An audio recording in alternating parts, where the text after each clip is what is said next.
Hello students, in this video you will learn how blood is transported to all part of the body organs. Heart and blood vessels together form a transportation system.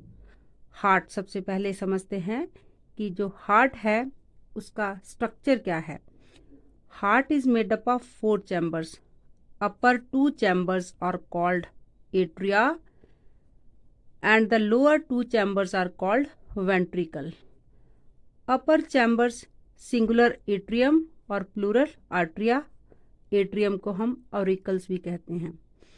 एक normal human being का जो heart होता है उसके fist के size का होता है और heart is located in the chest cavity toward the left lungs. तो हार्ट में जो ब्लड एंटर करता है वीना केवा से. वीना केवा from the lower body parts. Veena केवा से deoxygenated blood which is the impure blood, blood rich in carbon dioxide. जो डीऑक्सीजनेटेड ब्लड होता है उसमें कार्बन डाइऑक्साइड ज़्यादा होती है और कार्बन ऑक्सीजन की अमाउंट कम होती है. तो लोअर वीना केवा से जब ब्लड एंटर करता है राइट एट्रियम में and then these two are valves. Valves जो होते हैं वो एट्रिया और वेंट्रिकल को ये एक तरह का इनफ्लो देते हैं और वेल्व्स का फंक्शन है कि ये बैकवर्ड फ्लो को प्रिवेंट करता है कि ब्लड एक बार अंदर चला गया तो फिर वो वापस नहीं आता, क्योंकि डीऑक्सीजनेटेड ब्लड जो है बहुत ही लो प्रेशर में मूव करता है तो इसकी बैकवर्ड होने की संभावना ज़्यादा रहती है. तो ब्लड फिर वेंट्रिकल में, राइट वेंट्रिकल में एंटर होकर सीधा डायरेक्ट पल्मनरी आर्टरी जो है इस impure blood, deoxygenated blood, blood rich in carbon dioxide को लंग्स तक ले जाती है. लंग्स हमारी बॉडी में प्योरीफायर होते हैं. जो ब्लड जिसमें कार्बन डाइऑक्साइड ज़्यादा होती है, कार्बन डाइऑक्साइड बॉडी के लिए हार्मफुल होती है, इसलिए ब्लड में से कार्बन डाइऑक्साइड को अगर सेपरेट करना है तो ये पल्मनरी आर्टरी जो है वेंट्रिकल से, राइट वेंट्रिकल से डायरेक्ट ब्लड को लंग्स तक ले जाती है. लंग्स के पास वो सारी मशीनरी है, वो सारे फंक्शंस है जो ब्लड में से कार्बन डाइऑक्साइड को सेपरेट कर देती है और कार्बन और ब्लड के अंदर ऑक्सीजन को भर देता है पूरी तरह से. मतलब कि here blood become rich in oxygen. Oxygen जो होता है वो हीमोग्लोबिन से बाइंड करके फिर ब्लड के में मिक्स होकर फिर बॉडी के हर सेल्स को एनर्जी प्रोवाइड करता है. तो यहाँ पर पल्मनरी आर्टरी ने ब्लड को लंग्स तक पहुँचा दिया प्योरिफिकेशन के लिए. अब यहाँ ब्लड प्योर हो गया, ऑक्सीजन पूरी तरह से उसमें भर गई. Now the blood become oxygenated और ऑक्सीजनेटेड ब्लड को अंदर हार्ट में एंटर कराता है ये entrance pulmonary Wien.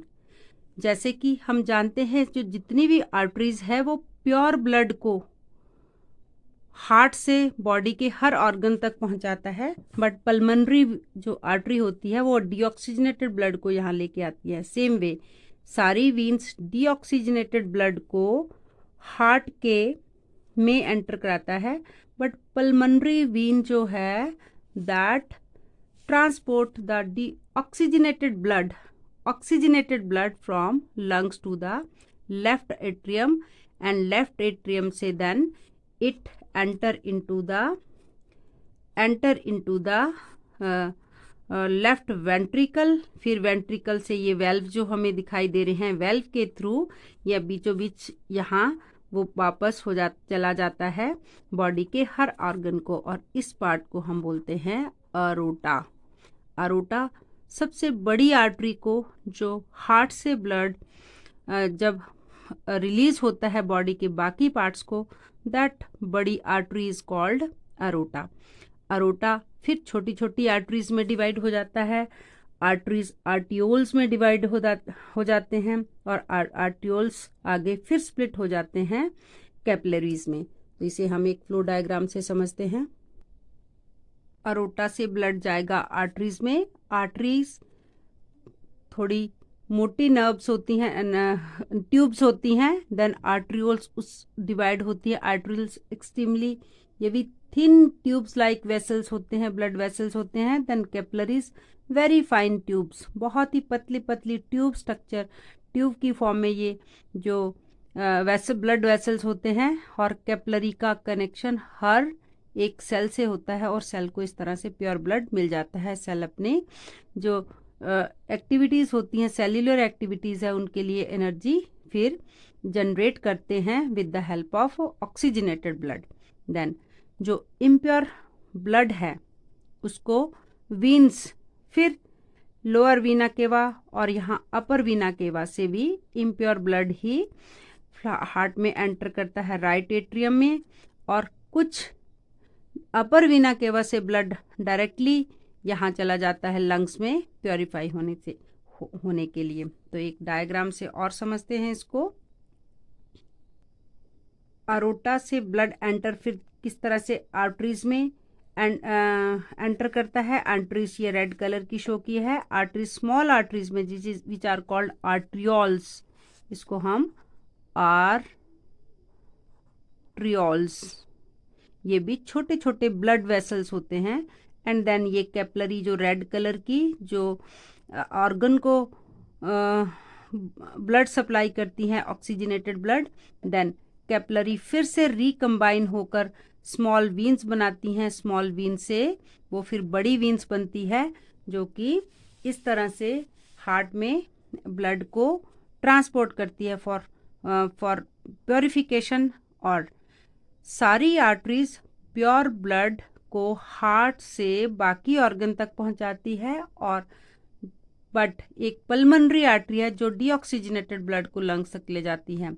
On the other hand सारी वीन्स इम्प्योर ब्लड को हार्ट में एंटर कराती हैं फॉर प्योरिफिकेशन, पर पल्मोनरी वीन लंग्स से प्योर ब्लड को लेफ्ट एट्रियम से राइट लेफ्ट वेंट्रिकल तक पहुंचाती है। Yes, a very very important part of the heart is the wall separating the right chambers or the left chamber is called septum. इसे हम septum कहते हैं। इसको हम dividing wall कहते हैं क्योंकि हार्ट में ऑक्सीजनेटेड ब्लड और डीऑक्सीजनेटेड ब्लड कभी भी मिक्स नहीं होता। अगर ये मिक्स हो जाएगा तो हमें एनर्जी पूरी नहीं देता है। और जो वीन्स होती हैं, वीन्स के अंदर वेल्व्स होते हैं क्योंकि वीन्स में से जो ब्लड फ्लो करता है वो लो प्रेशर से फ्लो करता है, तो वेल्व बैकवर्ड फ्लो को प्रिवेंट करते हैं। इसी तरह से जब आर्टरीज जो होती हैं वो डीप सीटेड होती हैं, बहुत गहराई में स्किन के अंदर होती हैं, बट जो वीन्स है वो स्किन के आउटर सरफेस पर हमें दिखाई देती हैं। जो हमें दिखाई देती हैं अपने हैंड्स पे, अपने आउटर स्किन पे जो वीन्स दिखाती हैं वो थोड़ा ब्लूइश ग्रीन कलर की होती हैं। तो जो कि वीन्स हमें ये दिखाती हैं कि ये डीऑक्सीजनेटेड ब्लड हार्ट तक सप्लाई करती हैं। एक नॉर्मल ह्यूमन बीइंग का हार्ट 70 to 72 टाइम्स जो है वो बीट करता है, और इससे हार्ट बीट को डॉक्टर चेक करते हैं तो उस इंस्ट्रूमेंट का नाम है स्टेथोस्कोप। तो स्टेथोस्कोप की मदद से हार्ट बीट को हम डिटेक्ट कर सकते हैं।